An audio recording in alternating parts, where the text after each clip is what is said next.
3వ అధ్యాయము కంటిన్యూషన్ అండి. అనగా వాసనలు బుద్ధి లోపల చిత్తమంతనిగి ఉండును. తమోగుణము ద్వారా జ్ఞానము ఆవరించి రజోగుణము ద్వారా చిత్త విక్షేపము కలుగజేయును. ఆవరణ విక్షేప శక్తులు రెండును జీవుని జ్ఞానభ్రష్టుని చేసి విషయాసక్తిని వృద్ధి చేయును. మనస్సు, బుద్ధి, ఇంద్రియముల ద్వారా ఆ కామవాసనలు బహిర్గతమగుటచే అవి మూడును దాని పరికరములే. తస్మాత్త్వమింద్రియాణ్యాదౌ నియమ్య భరతర్షభా పాప్తానం ప్రజహీన్యేనం జ్ఞాన విజ్ఞాననాశనం.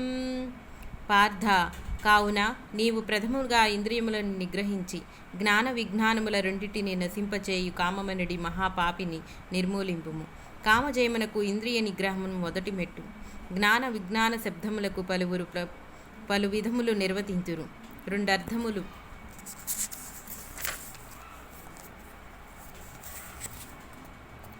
రెండర్థములు ముఖ్యంగా గ్రాహ్యము. 1. జ్ఞానము, ఆత్మజ్ఞానము లేక అవ్యక్త పరమాత్మ జ్ఞానము. విజ్ఞానమనగా ప్రపంచ జ్ఞానము లేక వ్యక్త పరమాత్మ జ్ఞానము. 2. జ్ఞానము, శాస్త్రజ్ఞానము లేక బుద్ధిజన్య జ్ఞానము. విజ్ఞాన మన అనుభవ జ్ఞానము లేక అంతరాత్మ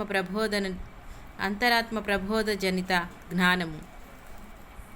ఇంద్రియాణి పరాణ్యాహుః ఇంద్రియేభ్యః పరం మనః మనసస్తు పరా బుద్ధిః ఏ బుద్ధేః పరతస్తు సః.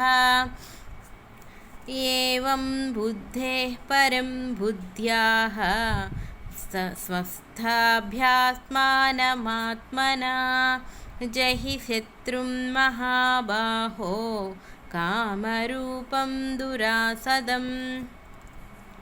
ఇంద్రియములు సూక్ష్మమైనవి లేక శ్రేష్టమైనవి, ప్రబలమైనవి. ఇంద్రియముల కంటే మనస్సు కంటే బుద్ధి శ్రేష్టమైనవి, ప్రబలమైనవి. బుద్ధి కంటే కూడా శ్రేష్ఠుడు ఆత్మ. కాముని ఆవరణములు మూడును ఉత్తరోత్తరములు, సూక్ష్మములను బలవత్తరమగు, జయింప కష్టతరమగు అగినవి. ఈ మూడావరణములకు సాక్షి అయి వెలుగు ఆత్మ అన్నిటికంటేనూ ఉత్కృష్టమైనది, సూక్ష్మమైనది, శక్తివంతమైనది. బుద్ధిని పరుడు ఆత్మయని ఒక మతము, కామమే అని వేరొక మతము. రెండునూ గ్రాహ్యములే. బుద్ధి గుహయందు తమో గుణము రూపములను అహంకారం ఆవరింపబడి ఉండి అందు కాముడు దాగియుండును. అందే స్వయం ప్రకాశమగు ఆత్మజ్యోతియు వెలుగుచుండును. మూడావరణములు అతిక్రమించి కామమును నిర్మూలింపవలెను. ఇంద్రియములను మొదటి ఆవరణ వానిని నిగ్రహింపవలెను. బుద్ధి మూడవ ఆవరణ, దీనిని పరిశుద్ధమనర్పవలెను. పిమ్మట మధ్య ఆవరణయగు మనస్సు ఎటు ఆహుటకు దారిలేక చాంచల్యము విడిచి అణిగియుండును. ఇట్లి ఆవరణములు జయించి శత్రువులను సమీపింపవలెను. కానీ శత్రువు చీకటిలో దాక్కొని కానరాకుండును.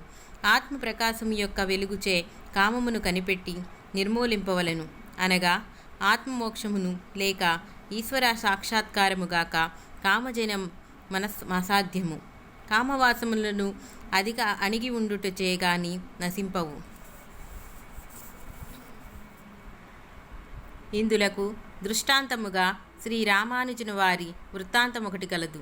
యువకుడగునొక శిష్యుడు శ్రీరంగనాథుని ఆలయమందలి అందగత్తెయగు ఒక వేశ్య కాంతపై మనస్సు తగిలి గురువు మందలించినను మోహము వీడలేకయుండెనట. మోహకారణమే అని ప్రశ్నింప ఆమె సౌందర్యమే అని శిష్యుడ ఉత్తరమిచ్చెను. కరుణామూర్తియగు గురుదేవుడు శిష్యుని అనుగ్రహింప ఏకాంతమున శ్రీరంగనాథుని ధ్యానింప స్వామి ఉభయములకు దర్శనమిచ్చెను. ఈ దివ్య దర్శనములతో ముగ్ధుడైన శిష్యుని, నీ వేశ్యాకాంత సౌందర్యవతియా, ఈ రంగనాథుడు సుందరుడా అని విచారింప శిష్యుడు పశ్చాత్తాపుడై తన అపరాధమును మన్నింప వేడుకొనుటట. సౌందర్యనిధియగు భగవంతుని దివ్య దర్శనాంతరము వేశ్యకాంత సౌందర్యము భ్రమింపచేయునా? కలకండ కొండ లభించిన కొండచీమక చెరకు పిప్పి నశించునా? స్థూల సూక్ష్మ కారణ శరీరములనడి ఈ మూడావరణములను ఈ మూడింటికి లోనై అండు ఆత్మజ్యోతిని సూచించినట్లు మన దేవాలయములన్నింటినీ 3 ఆవరణములు కలిగి, మూడవది యగు గర్భాలయము చీకటి అయినను లోన మినుకు మినుకు మనుచు అఖండ జ్యోతి వెలుగుచుండును. దేహో దేవాలయ ప్రక్రో జీవో దేవో సనాతన.